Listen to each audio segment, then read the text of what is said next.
안녕하세요. 닥쳐라 정치입니다.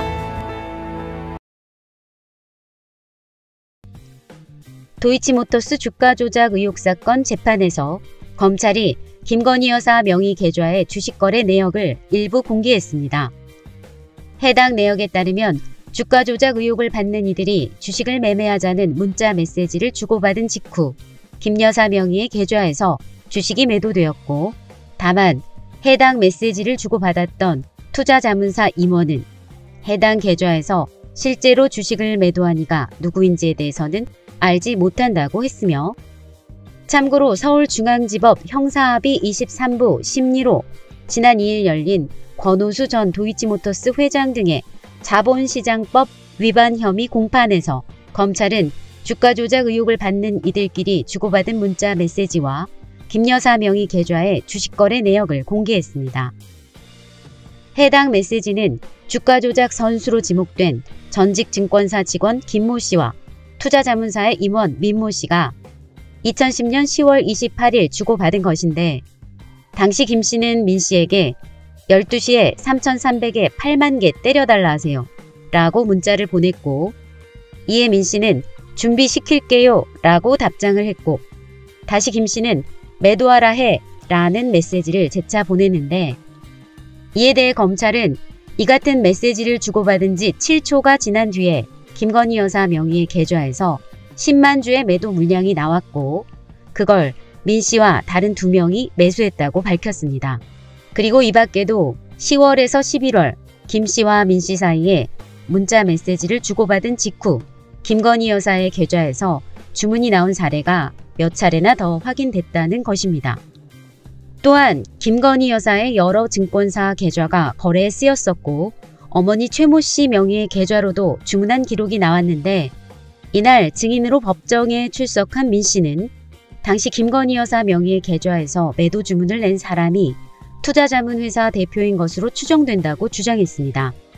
그러자 검찰에서는 그런데 당시 투자자문회사 대표가 직접 김건희 여사 명의의 계좌에서 주문할 수 있었느냐고 물었고, 이에 대해 민 씨는 누가 매도했는지 모른다고 대답했습니다.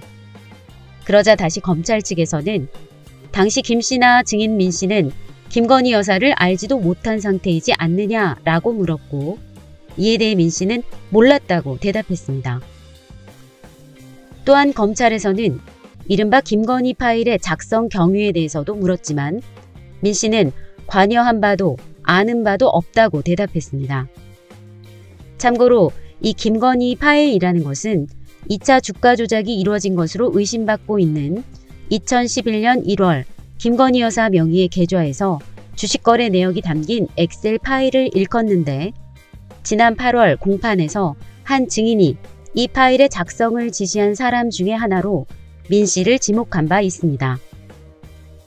검찰은 권오수 전 회장과 투자자문사, 증권사 관련자들이 90여 개의 차명 계좌를 동원해서 도이치모터스의 주가를 인위적으로 끌어올리는 주가 조작을 했다고 보고 있고, 또한 이 계좌들 중에는 김건희 여사 명의의 계좌 2개도 포함되어 있는데, 이것 때문에 김건희 여사가 이들에게 돈을 댄 쩐주가 아니냐는 의혹이 제기되고 있는 것입니다. 하지만 김건희 여사 측은 권오수 회장 등에게 투자를 일임했을 뿐 주가 조작에 관여한 바는 없다고 밝힌 바 있습니다. 이에 대해 인터넷 네티즌들 반응을 살펴보면 아주 똑똑합니다. 우리나라 네티즌들. 공소시효 한 달 남으니까 하는 척을 하네. 그렇게 질질 끌다 공소시효 넘기고 공소시효 없음으로 종결질 속셈인가? 지금 그런 증거는 차고 넘치고 위법성 드러난 것만으로 구형하고 재판해도 유죄 입증 충분하다. 하는 척 속보이는 짓 말고 이재명, 조국, 정경심한테 하듯 신속하게 해라. 압수수색은 한 번도 안 하고 계속 신문만 하냐? 명확한 증거가 나와도 어차피 수사는 이재명 몰아주기. 이재명이 도이치모터스 주가 조작했다고 할 판. 나무기 곧 진술할 듯. 이재명이 김건희 차명계좌 만들어서 돈 관리했다고. 진짜 웃기고 있네. 이재명에게 억지로 경제공동체라는 특이한 죄목으로 묶더니 그럼 검찰아, 너네들 논리대로라면 김건희랑 권오수 등도 경제 공동체 아닌가? 암튼 김건희는 혐의 없음이라고 결론 내겠지? 검새들이 조국에게 5년 구형했으니 비례 원칙에 따라 김건희 허위 경력 조작 그리고 도이치모터스 주가 조작은 50년은 때려야지. 주가 조작도 조사해야 되겠지만 개인적으론 김건희 재산이 70억 정도 되는 걸로 아는데 도대체 그 어마어마한 재산을 어떻게 형성했는지 그 과정도 의구심이 많이 듬. 공정과 상식이 물 건너간 대한민국. 김건희 주가 조작, 학력 위조, 경력 위조 논문 표절, 사문서 위조. 이런 상습범은 수사 않고 800원 버스비 횡령해서 졸려서 커피 사 먹은 버스기사는 해고하고. 이게 나라냐? 자본주의 사회에서 주가 조작은 중대 범죄입니다. 공범들은 다 감옥 갔는데 왜 김 여사는 수사도 받지 않고 저렇게 잘 살고 있나요? 라고 하며 인터넷 네티즌들은 검찰을 향해 비판을 쏟아내고 있습니다. 한편 대장동 민간사업자인 남욱 변호사가 지난 2일 대장동 사업의 최종 결정권자는 이재명 더불어민주당 대표, 당시 성남시장이었다는 취지의 진술을 이어갔습니다. 그러니까 대장동 개발에 참여한 민간 사업자에게 유리한 쪽으로 사업을 진행하기 위해 유동규 전 성남도시개발공사 기획본부장에게 3억여 원을 건네고 이재명 시장의 재선운동까지 했지만 성남시의 방침에 따라 사업 방식이 정해졌다는 주장을 내놓았습니다.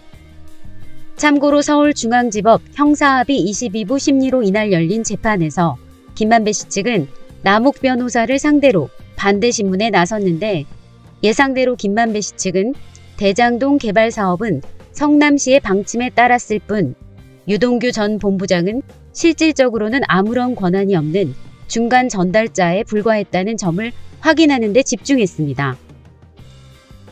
우선 김만배 씨 측은 남욱 변호사에게 유동규 전 본부장에게 2013년 3억 5,200만 원을 건넨 당시 상황에 대해 물었는데 앞서 남욱 변호사는 이 돈 대부분이 이른바 형님으로 불리는 정진상 민주당 당대표 정무조정실장과 김용 민주연구원 부원장에게 전달된 것으로 안다고 증언한 바 있습니다. 그러니까 김만배 씨 측은 남욱 변호사가 유동규 전 본부장이 2층이 알아선 안 된다라면서 돈을 요구했다는 말한 내용이 담긴 녹취록을 제시하면서 유동규 전 본부장이 당시 2층이 절대 알아선 안 된다. 하늘이 두 쪽이 나도 절대 아무도 알아선 안 된다며 비밀스럽게 돈을 요구했냐라고 묻자 남욱 변호사는 맞다라고 대답했고 당시 성남시가 수용 방식으로 사업을 진행하려 하는 입장이었는데 유동규 전 본부장이 티가 나지 않게 혼용 방식을 원하는 자신을 도와주기 위해 지어낸 아이디어로 생각했다고 설명하며 유동규가 민간사업자 입장을 반영해 혼용 방식으로 대장동 사업을 추진할 수 있도록 하겠다고 약속을 했고 이재명 성남시장이 재선이 되면 약속을 지킬 수 있다라고 했다. 그래서 혼용 방식을 추진하기 위해 선거운동도 열심히 했다고 덧붙였습니다. 또한 남욱 변호사는 2014년 지방선거 무렵 당시 이재명 대표의 성남시장을 위해 재선 자금으로 최소 4억 원을 건넸다고 법정에서 증언한 바 있는데 이날은 또 민간 사업자들한테 유리한 방식이 진행될 가능성을 고려해 이재명 시장의 재선을 바랐다고 덧붙여 얘기했습니다.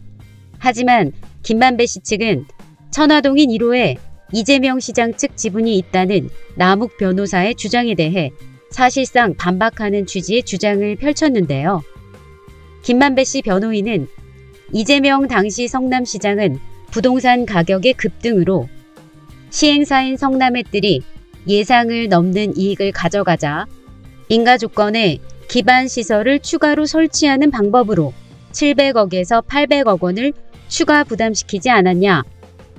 이재명 시장이 천화동인 1호 지분을 일부라도 갖고 있다면 이 같은 행동은 자신의 이익을 해치는 것 아니냐라고 질문하며 즉 천화동인 1호에 이재명 시장 측 지분이 없으며 실소유주는 김만배 씨 자신이라는 기존의 입장을 우회적으로 드러낸 것입니다.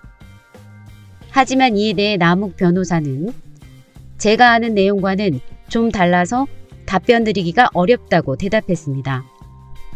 이에 대해 네티즌들 반응 또 살펴보면 남욱이 이 인간 구속 전에 입국해서 하는 말이 이재명에게 수없이 찔러봤지만 피 한 방울 안 난다고 말하더니 구속된 후에 말이 바뀌어서 이재명에게 불리한 증언만 하네. 누가 봐도 조작된 건 줄 다 안다. 자기 돈이 아니고 이재명 돈이라고 하면 수천억을 포기해야 하는데 김만배가 그 돈을 포기할 수 있을까? 검찰 실패다. 손발이 맞아야 이재명을 잡아넣지. 교육 좀 제대로 시켜라. 김만배 말이 맞네. 이재명은 지분도 없고 받아먹은 것도 없다. 이재명 지분이 있다면 이재명이 뭐하러 공공환수하냐? 자기 돈 쓰는 짓을 왜 하냐고. 700억, 800억을 추가 환수해서 성남시를 위해 일했는데 지금 조작질하는 놈들 3대가 천벌을 받는다는 게 하늘의 뜻이다. 김만배는 녹취록과 진술이 일치하네. 개검 욕본다. 50억 클럽 박영수, 주가 조작 김건희, 통장 장고위조 최은순, 검찰 고발사주 윤석열, 자녀 허위 스펙 한동훈, 부동산 투기 김기현, 윤희숙, 자위대 50주년 기념행사에 참석한 원내대표 나경원. 이들은 증거가 있는데 이재명은 10년 넘게 탈탈 털어도 나온 게 없잖아. 유동규가 2층 이재명이 절대 알아선 안 된다고 한 녹취록까지 있는 마당에 대체 이게 사건이 되냐? 이 개검들아. 이재명이 어떻게 엮어보려다가 망신만 당하게 생겼어. 똑같은 죄형인데 김만배는 5년 구형, 남욱은 1년 구형. 왜 차이가 날까? 남욱은 검찰 입맛에 맞는 진술을 해준 덕분에 남욱과 검찰은 서로 말을 맞춘 듯. 그런데 왠지 어설퍼. 결국은 남욱과 유동규가 거짓 진술을 했다는 얘기네? 개만도 못한 놈들의 삼류 소설이었군. 답이 기사 중에 있습니다. 김만배 씨 측은 남욱 변호사가 2층도 알아선 절대 안 된다며 돈을 요구했다고 말한 내용이 담긴 녹취록을 제시하면서 유 전 본부장이 당시 이재명 시장이 절대 알아선 안 된다. 하늘이 두 쪽 나도 절대 아무도 알아선 안 된다며 비밀스럽게 돈을 요구했느냐고 묻자 남욱 변호사는 맞다고 답했다. 이렇게 중반에 나옵니다. 그럼 유동규가 혼자서 저지른 일 LCT는 수사 안 하냐? 전원 진술은 증언으로 효력이 없는데 전에 들었다는 김만배가 아니라고 하니 어찌 된 일인가? 곽상도도 15년 구형을 받았는데 남욱은 왜 1년일까? 이재명이 죄가 있음 그 당시에 눈에 가시로 생각한 박근혜가 가만뒀겠냐고. 수백 명 검찰들이 수년간 파도 먹은 게 안 나왔는데 윤 정권 검찰 악랄한 폭력꾼들이네 라고 말하며 인터넷 네티즌들은 아주 현명한 분석을 내놓으며 검찰을 향해 핵사이다 같은 비판을 쏟아내고 있습니다.